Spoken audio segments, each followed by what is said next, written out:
Hi, Mehnaz. It's great to have you here today. Thanks for taking the time to be with me. Thank you so much for having me, Jill. I'm excited. I'm glad. Yeah, me too.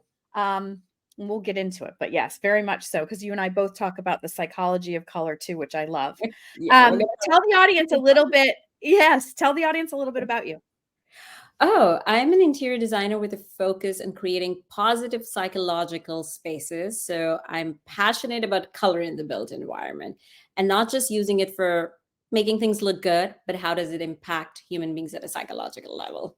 Yeah, which the psychology of home in general is always something I'm really passionate about. And as we know, color is one of the biggest things that plays into that. So you and I will chat about that. Absolutely. And in fact, that's where we're going to start. I think that's really your specialty. So let's talk about the psychology of color. Like, what is that, and what is its impact, in your home environment? Okay. So I think it's important to understand the way the color is functioned or processed by the human mind and the body. So it's funny that color is not the property of an object. And I'm going to pick something in front of me. I have an object in front of me. It's pink. It's a magenta pink, but Hmm. it's not the property of this object. It's how our brain sees it.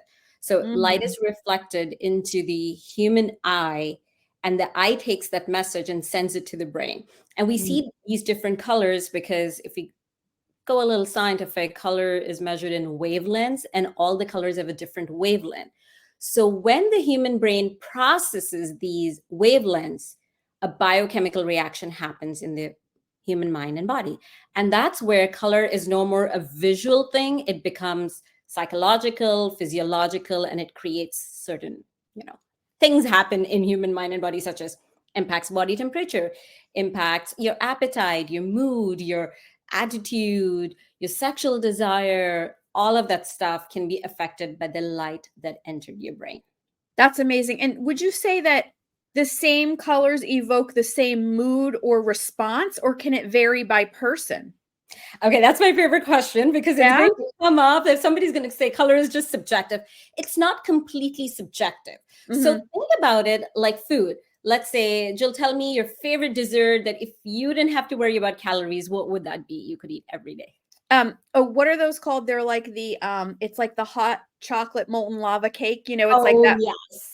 It's got like that hot Cold chocolate ice cream. center, and yeah, love Yeah, that. right. Now, you like you said, it's your favorite and you wish you could eat it every single day. That's the subjective part of it. But you Hmm. know that it has properties, which is it's not good for your health, the sugar, the carbs, and everything. So you're Yeah. going to avoid it. So colors are just the same way. They have properties. Hmm. We like, dislike a color. That is the subjective part. But at the end of it, the properties are going to kick in. So think about vitamins. The human body requires vitamins. There's vitamin A, B, C, D, blah, blah, blah, Yeah. all have properties, and then you figure out what your body needs. The color is the same way. Ah, Every color has a interesting. property because it's Yep. measured in wavelengths. It's science. Right. So that part is going to trigger the same reaction. Yes. Like we give examples so you want to pick color. There are some colors that are more soothing and restful, and we'll talk about that in a minute. So like you'd want to put that in a bedroom perhaps, but in a place where you want to be more productive, maybe it's your office. So let's talk about some of those color palettes that are, restful versus productive. Absolutely.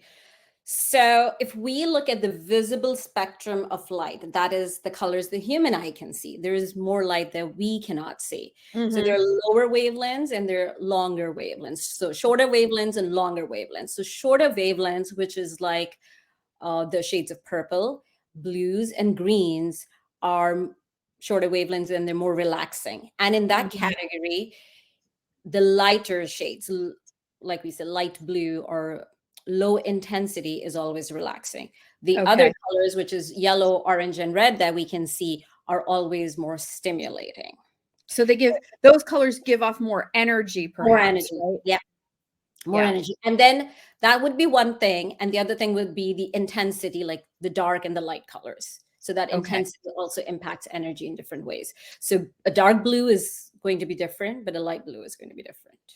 Exactly, right? So like your primary bedroom, if it's dark blue, might not be as restful as a lighter blue. Would that be fair to say? 100%, like without Okay. any. So blue impacts the intellect, the way Mhm. the kind of chemical reaction it triggers, Mhm. impacts the human intellect. And a dark blue is stimulating the mind, whereas a soft light blue is relaxing the mind. So you want to Yeah. relax in your bedroom, softer blues are going to be definitely helpful. Use darker blues in your office, home office. Yeah, it's funny. We do a lot of studies and offices in where we do the whole thing in blue, including the built-ins, and it's got such a rich. It has a lot of warmth, but there is an energy there for Yeah. sure. You know, And you need that's that. You need that to be productive, to focus more, to be, energetic. yeah. It's so interesting when you think about it. And sometimes I think we take it for granted, and we Yes. don't really stop to say, I actually like this color and it's because it makes me feel whatever, right? So it is What's so interesting. important in design, the thing that you just said, we have to stop to think. Just before following a trend or a picture you've seen in a magazine or Pinterest, please stop to think, because there are things that can actually be bad. Yeah, and that's a great segue because I want to talk to you about like being intentional versus following trends. I think people do get very caught up in trends in general. And I think my opinion, when it comes to your home, you got to be really careful. The investment is big. And I always look at my home like when I do something, I don't want to get too tired of it too quickly. Um, Having said that, there's ways to bring in bold and bright and other things in a smaller scale, less investment. But like we just said, it's about thinking about it. A, how it makes me feel. B, um, does this have longevity based on what I'm spending? So, but I'd love your take on it because people get so caught up in trends. And I try to tell people trends are just that, they come and go. Yeah. And I say to people, make your own trend. Like, what do you love? That's your trend. Like, own it, Absolutely. right? Yeah, I Have like the I confidence, like that way of saying it, make your own trend. That's a nice way to right? put it. Yeah. Right. But anyway, let's talk about because I know you talk about this too a lot. Like, let's be intentional. Let's not feel swept Yeah. away. Yes, yes. So it's very simple. It's just being intentional. Like, why do I want to buy this dark green, emerald green sofa or a pink sofa? Is it because it's trending? Because I saw Mm-hmm. it somewhere and looked good? Mm-hmm. But then you are also scared, like, can I live with it for a long time? And this is like, how many times have I heard this, right?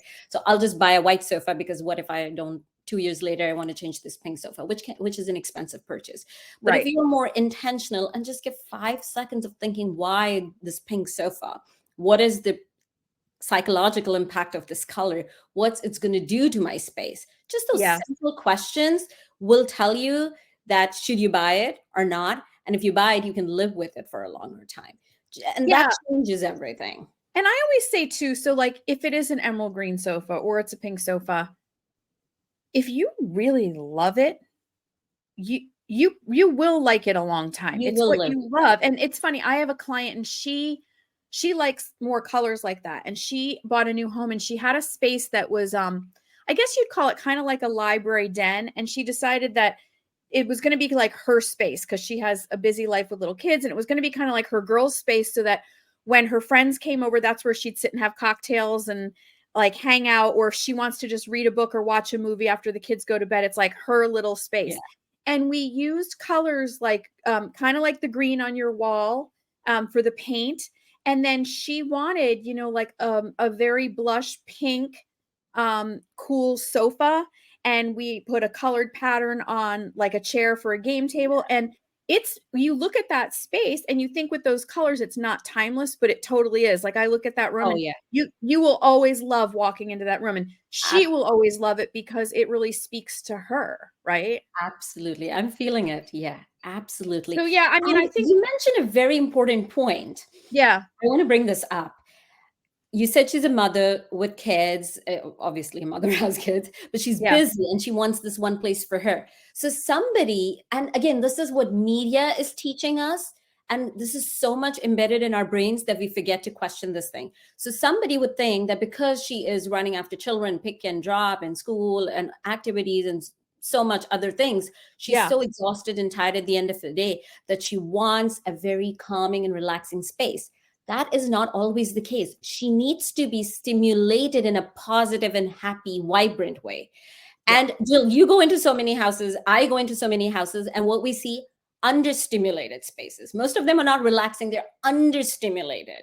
So And true. some sort of stimulation is needed. There's the kind of stimulation for being productive or for Mhm. working in a kitchen, but there's the happy stimulation, which you created for this client.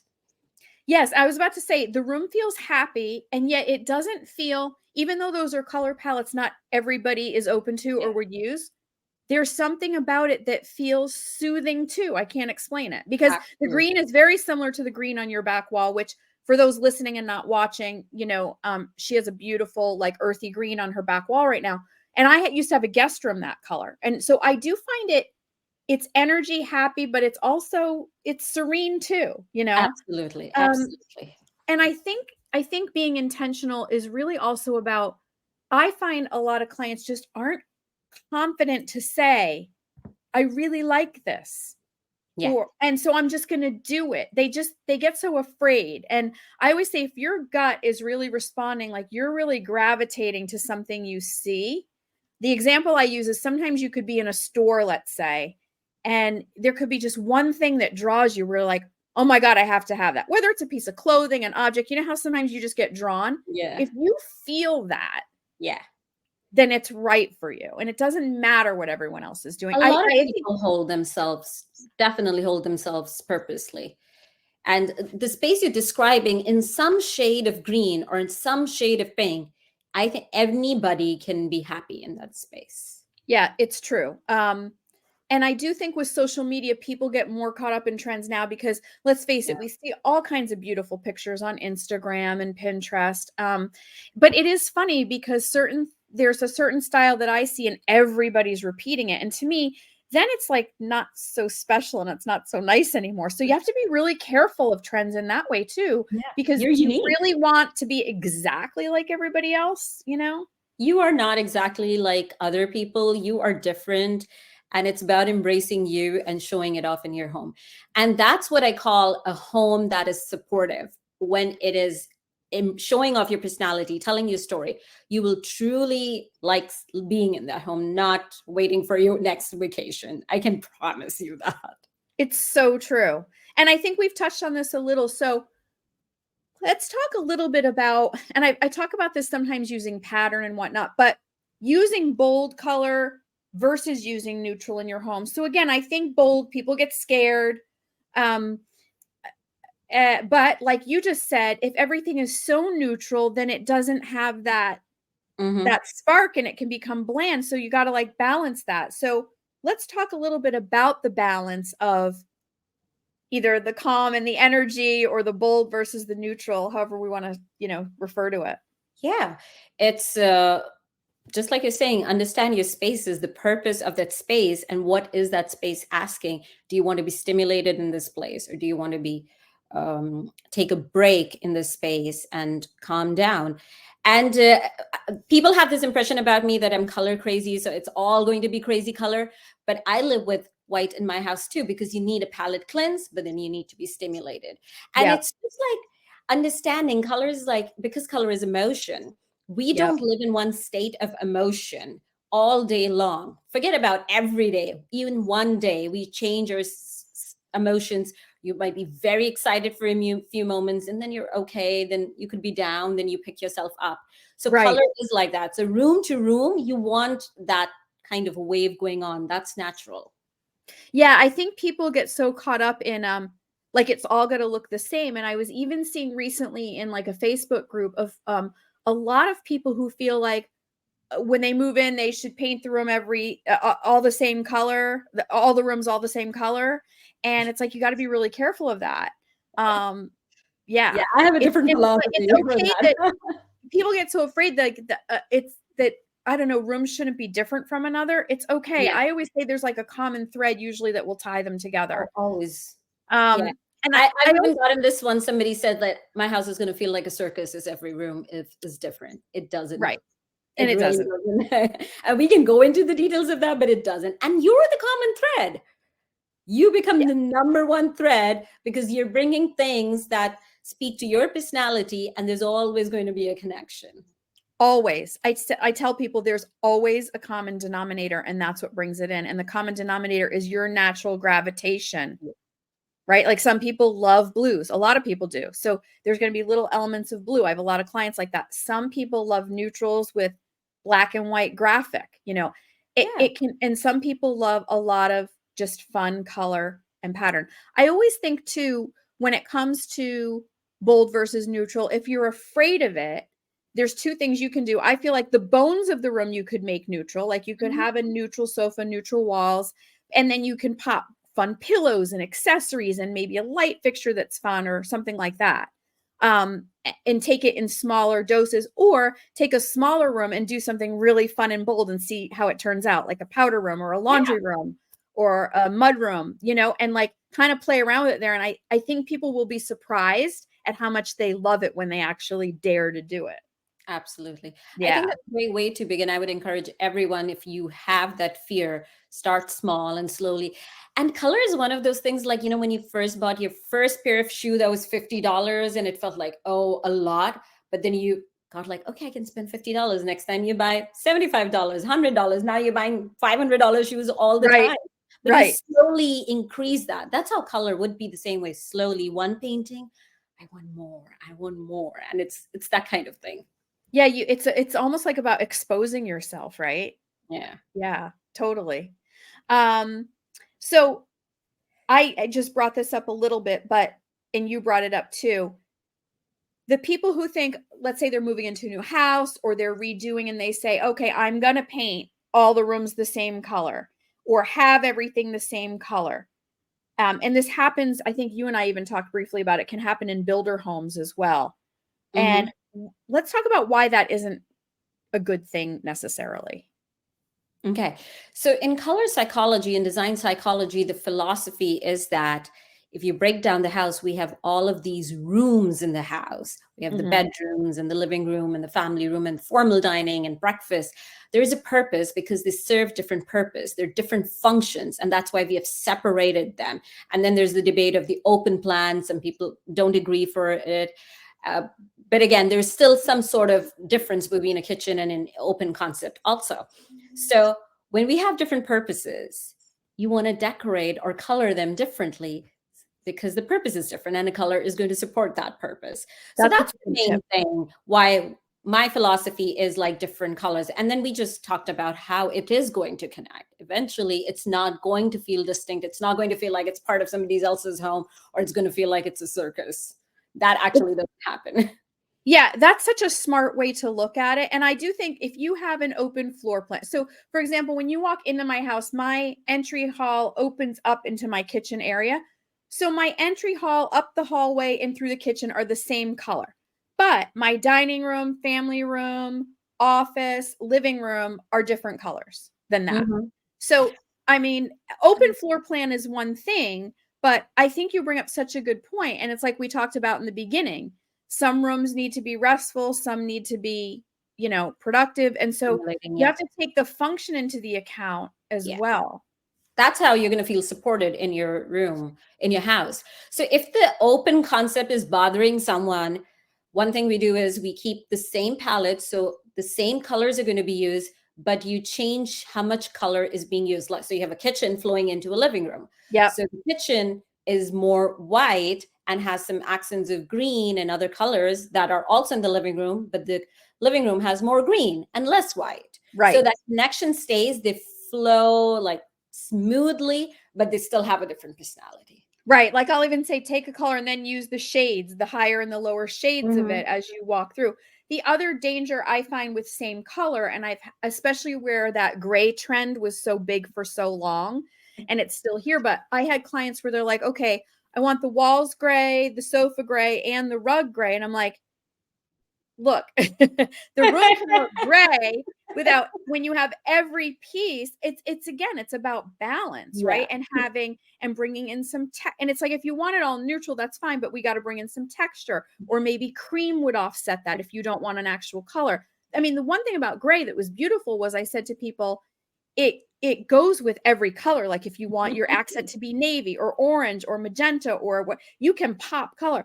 But I had people, they were like, gray. And I'm like, no, this has to break up because your eye hits that gray blob of a room. And then it's bland and ugly, to be It is, honest. yes. And then again, it's so unnatural. You're living in one state of emotion, and that gray state of emotion, which if you look in nature, how do you feel on a gray day? That's Terrible. exactly how you're going to feel in a gray room. And just imagine a gray house. Then good luck getting anything done. Yeah. And I mean, it's funny. My family room is a soft gray, but I have a But now, lot of is it a molding. gray or the undertone is a gray? People What's confuse that? that also, right? So there's the gray, which is the black and white gray. But Yeah. then there is like a blue, which has an undertone, like a muted blue, which is an Yes. undertone of gray, or a green. So that's also a big difference. Huge. But what I was going to say was, even though it's gray, I have a lot of molding in that room. So there's a lot of white that's popping. And I have a lot of other white accents. And then I have artwork. And then I pulled some colors from the artwork and like a blush tone into some other. So it's, again, you've got to give it some flavor, Yeah. It can't just be all. And that really goes for, I guess, any color that you're going to do. You need to Oh, break yeah. it up. But I think, especially when you get neutrals, like there was a time also where it wasn't gray, it was beige, and everything was beige. So you've got to be really careful of that too. It was the same problem. Yeah. It Yeah. was the same problem with the beige rooms. And then gray just sort of took on the whole problem. Yeah. Yeah. I don't see gray going anywhere because the depersonalization and lack of personality, and especially when buying and selling things happen, it's staying. But when you have your home and you want to personalize it, then that's when you should avoid it Okay. Yeah. as the main color in your space. Okay. Yeah, so the other thing I wanted to talk about was, we brought it up briefly a little bit ago. People really hash over how do how are my rooms going to be all connected if I like all these different things in different rooms, or if I do a different color in different rooms. What is your response to that? So, like I was just saying, you are that connection thread. And because it's the things that you like, even they look different and the color palette is completely different, that was always connected. And that's Yeah. my personal experience. Also, I've never had difficulty with that. But when you're really like, okay, still not satisfied, doubtful. So you can pick, like you just mentioned, some people like black and white or some sort of color, and repeat that color in every room. For Mhm. it could be black, so you could have a black and white rug in the living room, but Mhm. then do one black lampshade in a different room, and in the Mhm. third room you could just have an accent chair with a black frame. So that one element Mhm. just helps, because the human eye can find that element. That's a connecting thread, and it's amazing like what it can do. It doesn't have to be the same, all the rooms the same color, the whole house the same color. And then there are always little things, like your doorknobs are always going to match. Usually Yeah. the flooring always matches. You're not going to have 10 different types of flooring on your first floor of the house. Usually it's hardwood floors, and then the bedrooms can have all carpeting, so that's always kind of the same. You put a rug, that's different, but Yeah. there are those elements that usually match. I love doing a different ceiling, so I'm not going Me to too. that one that your ceiling matches. That's a great opportunity, but otherwise those small things work. Yeah, I was gonna say, when we were talking about, like, if you're afraid to use a bold color or try it, it's great if you have, and I've done this in somebody's dining room where it was pretty classic, but then we just like, let's pop a Kelly green on the ceiling, there's so much that you can do on It's fun. ceilings, and Oh, people should so fun. people should keep that in mind, because it really brings such character to a space It does. also, doesn't it? It does. Such a conversation starter. I love painting ceilings and wallpapering also. Yeah, wallpapering ceilings is a really fun thing to do. So fun. Yeah. So the big thing we're going to talk about is, because everybody seems to love blue, and you have some really great takes on the popular color blue. I love, there's a thing that you say, it's your quote, is blue is like a pair of denim jeans to people. And Yeah. I think that is so accurate and on. And that's maybe why it feels so comfortable too, and it's such a go-to. Hmm. But you also talk about using dark versus light, just like sometimes we wear dark denim and sometimes we wear light denim. Hmm. So let's talk about the color blue, because it's popular. Let's face it, it is. It is. It is. It's kind of an entry into the world of color for people when they're like, okay, I want to move away from the grays and the beiges and the white, but what color do I do? So it's like going blue. So as an interior designer, I kind of try to stay away from it because the layman can create a blue room, because also there's a lot of product available in the market. And if you pick up any brand on the market retail wise, they all first introduce blue fabric, like probably a velvet in a sofa, and that's what people Yeah. were buying.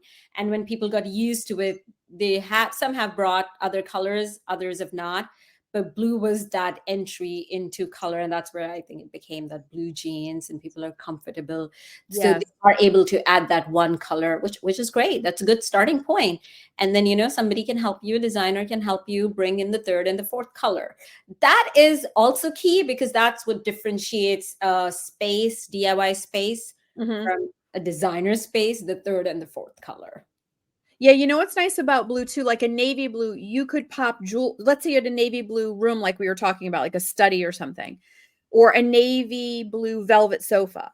You could pop like bright fuchsia pillows Hmm. on it's gorgeous, or Kelly green is great, or orange and navy are great. So I encourage people, like Mena's just said, it's kind of like the entry color, but once you've maybe have that color as some of your ground, play with it a little. Yeah, and on the bigger pieces, like the blue sofa, where you just said that's like a $5,000 purchase. So that's you're going to be comfortable, and then other you can bring those bright colors through, like you said, pillow or art.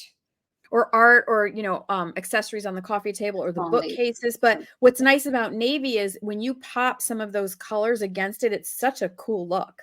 When you think about Kelly green and navy, or orange and navy, or bright fuchsia and navy, I mean, there's so many possibilities, that play with it a little bit. Buy some, even if it's just some inexpensive throw pillows off Etsy to start, and kind Yeah, of throw them on and kind of get, again, it's like what we talked about earlier, which is exposure. Expose yourself to it in a gradual, smaller step. And I think people will be so really, truly shocked how much they like it. Because they seem, I think people feel so confined and mhm. unable, and just, I'm going to hate it or make a mistake. And if you just try it, you'd be really Yeah. surprised, right? I blame the influencer trend to this, because and I've spoken about this in a couple of articles that I was that were published recently. Was the sense of community. If my favorite influencer has this thing and I have Mhm. it, that sense of connection, which human beings are always striving for. That is true. But you want to remember that when an influencer is promoting a product, they earn through affiliate marketing, and they promote a product that not only two people are going to like, but thousands of people can purchase. So that's like Yes. not at all personalized. And that's how they earn. But when you bring the product, yes, you have that connection, but then your home is like everybody else on the street. So, just start slowly, like Julia said, those small pillows, and find your taste. And Mhm. it's so satisfying and fulfilling. So It satisfying. really is. And that's such a good point that you bring up, because we all want to belong, right? And it's like, especially too, if you're somebody who feels like so frustrated, or there's too many things out there, you see one influence and you're like, okay, I'm just going to do that, because it also just makes it easy. But that goes back to us talking about being intentional. Be intentional for you. Like, there's an influencer that's pretty popular that I see. And honestly, the decor taste, a million and one people who follow this person love it. And I'm like, I just would never. Sorry. Uh, Jill, let's go deeper into that. There is a lack of exposure. The problem is, now you and I, as a designer, know this. We have seen the work of bigger designers, and I'll name a couple like Bunny Williams and mhm, Alexa Hampton. Their mhm. work is never like these influencer. And I'm talking, so there's the designer, Yes. and there's the influencer designer. And Mhm, the influencer designer is obviously earning through affiliate marketing, number one. Number mhm. two, when they create blog posts or product awareness, they use SEO and Google search and everything to show at the top. These designers are not working on those. So when somebody puts in a search term, the design industry doesn't come up. It's this that comes up, and they're only exposed to this kind of stuff. That is why I probably might even, thinking in my head who you're talking about, that million follower, that's what they keep seeing, so they only have that awareness. And then so That's many such a times good I have point. clients Sorry, I have clients that I have to give them design books to see like what the other world is. I literally like before I come up with the ideas and you're like, this woman is crazy. But that's the kind of work I'm going to enjoy. I'm going to put my 100% interest into it and Yeah. expose them to a new world. And they're just shocked. Like, we never even knew about this kind of design possible. Well, it's like when we talk about trends, I liken it. So, you know, you could see what's the new trend in fashion, right? Things come up. And I've always been like, if a trend comes up that I look at in fashion and I'll say, that would just really look bad on me. Okay. Like there's certain cut and you just know your body shape. And if it's going to look bad on me, I don't take the trend because that's not what looks good on me. Right. Or if I don't like it, or, you know, if you like it, you take a piece of it, and you have to do that with your own home. So this will be controversial because there's the huge trend of coastal grandma. I can't stand it. Sorry. That's not I my don't see personality anything. either. And again, like, you and I are not about trends. About timeless design means your personality. Now, with fashion also, you can change your outfit 10 times a day. You can change the wall paint in 10 years, maybe. It's not easy to change it as often. Yes, painting might be the easiest thing, but still it takes people at least 5 to 7 years to change the paint. Right. So you can experiment a little bit more there, Yeah. as compared to in your home. But just like with fashion, if you ask yourself, would this look good on me? Same thing for your home. Would this look good on me for my home? Right. And if it wouldn't, if it doesn't feel good, if it doesn't feel comfortable, if it doesn't feel like you, then don't do it. You know, that's whatever. Yeah. That's my Following trends blindly. Yeah. Yeah, you got to be careful with that. So, you have been just giving us such great information. So, you've already given so much, but if there's any last tips or advice for the audience, I would love to close the show with some of your last tips, and then let's let everybody know where to find you, social media, websites, any programs you have, and we'll put all the links to any services or anything you have in the show notes. Yeah, absolutely. So if somebody's still wondering, like, how do I know what color is relaxing, what color is the right color for the bedroom or the office? Obviously, there are pros out there, and some things should be left to the professionals. But look in nature. Nature is always gives us the best advice, has everything set out for you. So look in nature for those hints, like where you should be using what color. Going back to that gray when it's all gray outside on a gray day, how do you feel? That's how you'll feel inside a gray room. That's a great tip. Yeah. So that always works. And you can find me anywhere: Instagram, Facebook, my website. It's all Color Conscious Living.